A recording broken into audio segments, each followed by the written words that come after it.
Bok Iva. Bok Verena. Ti si nam imala priliku prva vidjeti izložbu ilustracija Gorka slika. Zašto baš ti? Zašto sam ja to imala prva priliku vidjeti? Pa zašto sam ti zezala. Zato što sam došla prije svih. Pa htjeli smo zapravo s tobom razgovarati o samoj izložbi, zato što si ti jedna od pobjednica natječaja Gorka priča, s kojim smo spojili ovaj natječaj Gorka slika, i na temu tvojeg rada, odnosno tvoje kratke priče na livadi pored autoceste, je pristiglo jako puno radova. Pa smo se mi malo šalili da imamo krdo konja u svojem prostoru. Čekaj, koliko je sve skupa došlo slika? Prijavljeno je 30 autora, odnosno 29 koje smo uzeli u obzir, od toga 14 smo izložili. Super, ok, cool. Odlično, da, hvala što ste me pozvali i hvala što ste uvrstili moju priču.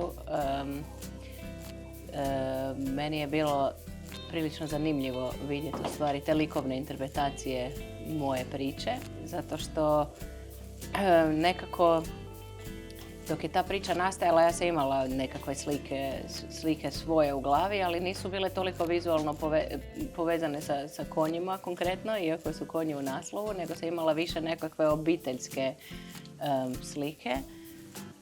I bilo mi je onda baš zanimljivo vidjeti u stvari što je ono što je ostavilo možda na čitatelje, odnosno na te likovne umjetnike kao čitatelje, najjači dojam i koje su oni motive za sebe izvukli iz priče. Mislim da je u stvari svaki oblik feedbacka za bilo kojeg vrstu umjetnika jako važan, a ovo je jako konkretan neki feedback. Ovo je vizualni feedback. Baš da je ljudi koji su pročitali priču, koji su nešto dok su to čitali osjetili, nešto ih je inspiriralo, imali su potrebu nešto svoje u stvari stvoriti sa tim motivima koji su iz te priče izvukli. Meni se to čini kao jako zanimljiv proces. To zapravo je posao ilustratora. Mi smo ovaj put tražili ilustracije, konkretno na 4 priče, 4 pobjedničke priče sa natječaja Gorka priča. Još jedna priča koja je bila zastupljena u prijavama je bila priča Danijele Rebman Mrtva priroda. Pa tako imamo jako puno voštanog voća i vaza na prikazima, ali naravno to je sve jako dobar likovni prikaz, odnosno ilustracija priča. Ili misliš da je to razlog zašto su baš te dvije priče dobile kao zašto najviše ljudi slalo slike povezane uz te dvije priče, kao zato što su motivi takvi da ih je lako prikazati ili? Pa mislim da, kod ilustracije je dosta bitno da ti se možeš uloviti za nešto što možeš i vizualno prikazati. Emocije je recimo jako teško prikazati, pa sad ako se priča o emocijama, onda i jako puno takvih stvari bude u priči, onda je malo teže napraviti konkretnu ilustraciju, ali naravno svakakva nekakva likovna interpretacija je vrijedna kao ilustracija. Da, mislim da su i te emocije u stvari, iz onoga što sam vidjela, mislim da su emocije dosta dobro prenesene. U stvari su sve slike koje ste izložili su prilično depresivne i mislim da je to u skladu sa Gorkom pričom, u skladu sa temom natječaja jednog i drugog. Da. Ti inače si pisac koji već ima objavljen i priča i knjiga, ali i slikovnica. Da. Kako je tebi zapravo raditi sa umjetnicima na temu svojih priča? Pa, to je uvijek jako zanimljiv proces, ali ono što je meni u tome nekako najzanimljivije je ta činjenica da ja volim ne biti previše u to uključena, odnosno nekakva je ideja da u slikovnicama priča i slika moraju postojati paralelno, odnosno na neki način se nadopunjavati. Znači, ilustracija u slikovnici nije tamo da bi doslovno preslikala ono o čemu se u slikovnici piše, nego baš tako, interpretacija, nekakva vizualna interpretacija te priče. Tako da ja napišem svoj dio i onda se nadam da ilustratori mogu svoj dio obaviti dobro, ali uvijek je zanimljivo onda ta nekakva interakcija između teksta i slike. Meni je kao nekakvom perfekcionistu i malo control freaku nekad teško u stvari pustiti ljude da rade svoju stvar, zato što ta bi slikovnica trebala biti nekakav zajednički projekt. Ali do sad sam najviše surađivala, na primjer, sa Hanom Tintor. Skupa smo napravile 3 slikovnice i u nju sam imala onda apsolutno povjerenje. Toliko da uopće nisam ni vidjela te slike u procesu nastajanja, nego samo gotovi proizvodi, znala sam da će to biti dobro. Kako si zadovoljna na to kako su ilustracije nastale na ovu priču? Za ovu ovdje? Pa isto mi je jako to zanimljivo. Mislim, baš mi je bilo... Super mi je, na primjer, što niste u izložbenom prostoru označili koje su slike vezane uz koju priču, a svejedno je jasno, vrlo jednostavno u stvari pogoditi što ide uz što. Ako su pročitali priče gledatelji. Da, dobro. Iako, mislim, te slike bi trebale funkcionirati same za sebe i bez priče, u stvari. Priča je kao nekakva inspiracija, nekakvo izvorište, ali u stvari slika nije dobra ako sama za sebe nema nekakvu vrijednost i ako sama po sebi ne nosi neku emociju. Tako da mislim da nije nužno da ljudi pročitaju priče da bi doživjeli te slike. Bilo je to nužno samo za one koji su trebali slikati po zadatku.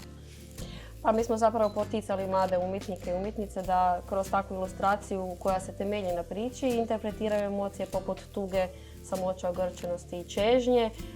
Mislim da su ove priče bile samo nekako veće usmjerenje prema tome kakve motive uopće birati u ilustracijama.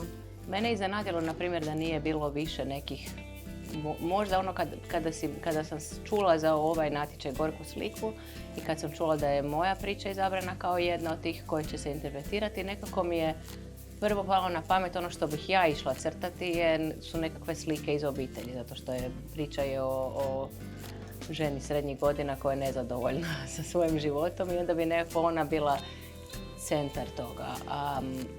Ali tako da me iznenadilo da možda nije bilo više slika koje bi tako nešto interpretirale, iako je bilo i toga. Mislim, ima i puno slika žena koje ne znaju šta bi sa sobom, koje samo postoje u prostoru. Ti si zamišljala žene na slikama, a mi smo zapravo ponudili da i dalje ostane inspiracija Marije Jurić Zagorka koju smo posvetili ovaj natječaj, koji je posvećen i natječaj Gorka priča. Tako da to možda ta žena koja nam nedostaje da zakorači u prostoriju. Tako je uvijek u pozadini, nikad vidljiva, a sve se događa zato što je ona prisutna. To je nekakva definicija. Da si ti dobila ovaj isti zadatak, imaš li neku ideju što bi ti naslikala? To mi je sad teško o tome razmišljati, jer prije nego što sam počela razmišljati kakve slike postoje u tim pričama, sam dobila već slike i sad je to pitanje hoću li se ponavljati ili ću probati razmišljati o novim stvarima. Meni je baš prva stvar koja mi je pala u oko kad sam ušla tamo u galeriju mi je bilo to koliko su raznih tehnika ljudi koristili. Znači, u stvari od ono najjednostavniji kemijska olovka na papiru do nekakvih kompliciranih kolaža i akrila, ali to mi je dalo baš misliti nekako o snazi umjetnosti, odnosno o tome da ako imaš potrebu se izraziti na bilo koji način, da to možeš napraviti sa bilo kojim sredstvom. Odnosno da sve isprike kao nemam dobre vodene boje ili nešto tome slično ne mogu biti validne za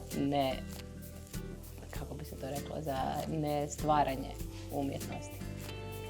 Tako da mi je tamo fora to slike koje su kemijskom nacrtane, koje su flomasterima nacrtane, znači nešto što je kao osnovno sredstvo stvaranja kod djece u osnovnoj školi, ali može biti i pravo umjetničko djelo. Tako je, da. Imamo puno kombiniranih tehnika, imamo akvarela, akrila i ulja na platnu, imamo dosta digitalnih ilustracija.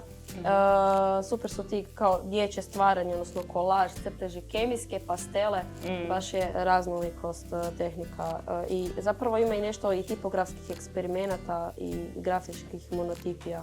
Da, ljudi su se baš opustili u svim smjerovima, je to otišlo. To je dobro. Pa znači od 29 prijavljenih radova mi smo izložili 14, a to su imenom i prezimenom po abecedi Mihael Bađun, Mihaela Erceg, Ivana Geček, Teja Ivković, Erika Komar, Anita Kos, Nija Maraković, Helena Nemeš, Maja Perak, Marija Prša, Magdalena Samardžić, Julija Stura, Nataša Takać i Hana Volner. Danas sam odlučila pričati s tobom zato što si ti jedna od pobjednica natječaja Gorke priče koju radi Narodna knjižnica Vrbovec i Irena Skopljak-Barić. A ukupno je bilo 4 priča koje smo ponudili, 4 pobjedničkih priča. To su bile Posljednja polka u Rijeci Dalena Belića, Na livadi pored autoceste Ive Bezinović-Hayden, Motika Ivana Zrinušića i Mrtva priroda Danijele Repman. A kako su umjetnici interpretirali te priče možete pogledati u udruzi Artoratori od 24.3. do 22.4.2025. godine. Mogu svaki dan doći to pogledati? Mogu. Da, ok. Ja ću biti tamo svaki dan. Možeš mi objašnjavati i pričitati svoju priču. Hvala ti Iva što si sa mnom razgovarala. Hvala tebi što si me pozvala.